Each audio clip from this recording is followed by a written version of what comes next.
It's such a small and subtle variation on the standard Galaxy S6 that Samsung didn't even bother to capitalize the brand name. But don't be fooled by the understatement. As with other bold devices from our recent history, it's surprising what a little curve can do. It's Michael Fisher with Pocket Now, here with a video review of the Samsung Galaxy S6 Edge.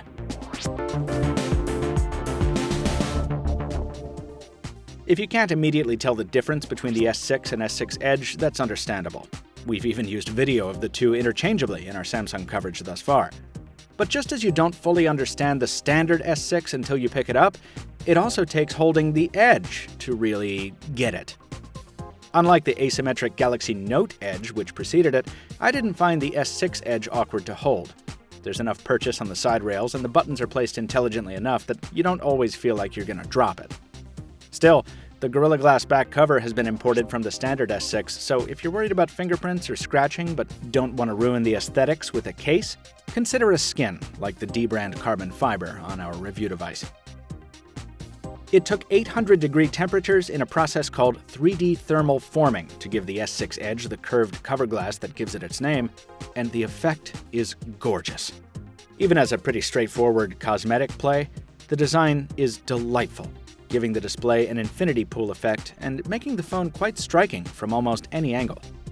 The AMOLED panel beneath the cover glass curves only slightly, reaching not even halfway as far as the cover glass does, so there's less danger of accidental taps when you pick it up from a table. And the screen itself is just as brilliant, saturated, and pixel-packed as its counterpart on the standard S6, with custom display modes and saturation settings, and a brightness spectrum capable of adapting to almost any lighting condition you're likely to find yourself in. In use, the screen's curve does have minor drawbacks. Light behaves differently at the bend, so both reflected light from outside and pixel light from inside produce distortion and color deviance at the sides. The edges of words sometimes bleed off the sides when you're reading, and so does the board in games like Words with Friends, which can be a little distracting.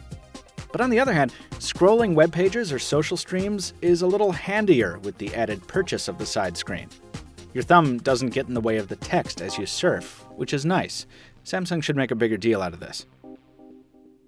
Of course, this being Samsung, there's custom software built in to take more advantage of the side screen. By now you've heard of the People Edge function that lets you assign commonly called contacts to a persistent dock. It's cool, but I'm not convinced it's faster than finding them the old-fashioned way. Then there's the color-coded caller ID that flashes custom colors on the side rails when one of those important people is trying to reach you. But in order to work, it requires you to put your expensive new phone face down on the table, which just feels all different kinds of wrong. More useful are the information stream and night clock functions, which display things like the time, news headlines, trending Twitter searches, stock prices, and notifications when the screen is off. Unfortunately, it's not very well thought out. Rather than showing full headlines and continuously scrolling, the news ticker pauses every few seconds to show you a partial headline. You need to tap on it and then unlock the phone to see what it's actually about. And if you're in a bright room, the glare on the curved glass usually falls right across the very words you're trying to read. I appreciate Samsung trying to make intelligent use of the Edge screen, but I think these features fit better on the larger Note Edge, whose bigger display better lends itself to this kind of information overload. Here on the S6, the Edge screen is more effective as an aesthetic adornment than anything else. In standard use, the Edge screen also makes hitting corner buttons a little tougher. You need to focus a little more on hitting the touch target just right. But otherwise, this software feels just like the standard S6. On the downside, that means too frequent app crashes and intermittent responsiveness problems if you're running one of Samsung's new custom themes, all of which seem to carry varying degrees of lag along with them. On the brighter side, it means blazing fast performance if you stick to the default theme, as well as new and useful touches like simplified quick toggles, a streamlined settings menu, and the excellent fingerprint scanner built into the home key. Double-click that home key, and you'll find the same minimal camera viewfinder as on the S6, and it's driving the same optically stabilized hardware, too. Colors are saturated but not too overdone, contrast and sharpness lend a little more punch to most photos, and HDR jumps in when it needs to rescue highlights from the shadows. The wide f1.9 aperture helps get focus and preserve detail in low light, and the front-facing camera's wide-angle lens makes for a group-friendly shooter if you don't want to use the rear camera selfie mode. There are no special camera controls along the sides, as there were on the Note Edge, but that's not too big a disappointment as I didn't find those very useful anyway.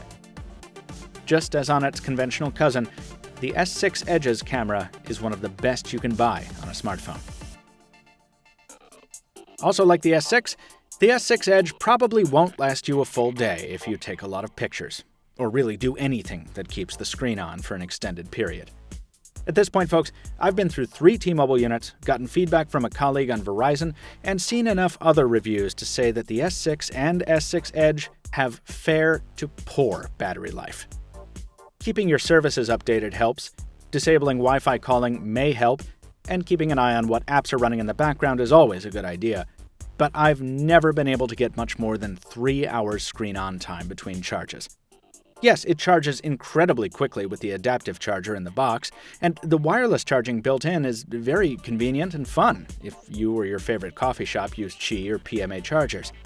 But this is the company that came up with the name wall huggers to make fun of people who couldn't last the whole day on their phone batteries. And if you're like me, you probably won't last the whole day on the S6 Edge, not without intermittent top-ups. If you're a desk jockey with a wireless charging pad next to your computer, you'll be fine. If you need a long-lasting smartphone for the road, the hiking trail, the boat, or really anywhere not right next to a power outlet, this isn't it. Fortunately for Samsung, the S6 Edge measures up beautifully in other performance aspects. Voice calls are comfortable and clear. Gaming is no problem. Web surfing is slick and smooth on the stock internet browser. S-Health is as capable as ever for monitoring your fitness efforts, and the phone packs all the hardware you need for wireless transactions anywhere magnetic card readers exist, when Samsung Pay goes live, anyway. And while you can use the inbox earbuds for gaming or rocking out, the loud bottom-mounted speaker does a good job of that too, as long as you don't accidentally block it with a finger.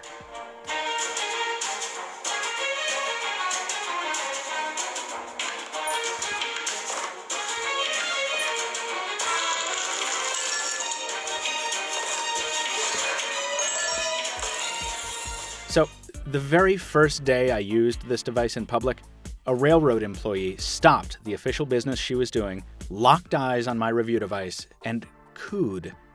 "Oh, is that the Edge?" That's why you buy this phone.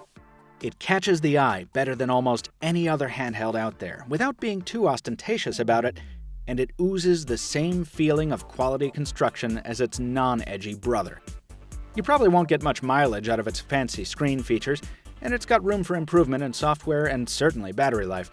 But it's easily one of the most beautiful smartphones of the year thus far, with one of the best Android cameras ever.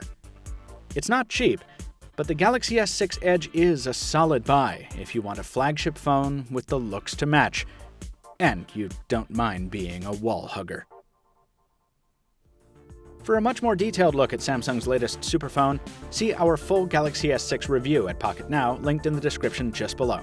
This review was made possible by a sample device from dbrand, whom we thank for their support. Visit them at dbrand.com, visit us at pocketnow.com, and follow me on Twitter at Captain2Phones. Till next time, this has been Michael Fisher, reminding you of the immortal words of Hunter S. Thompson. The only people who truly understand the Edge are those who've gone over it. See you next time, folks, and thanks for watching.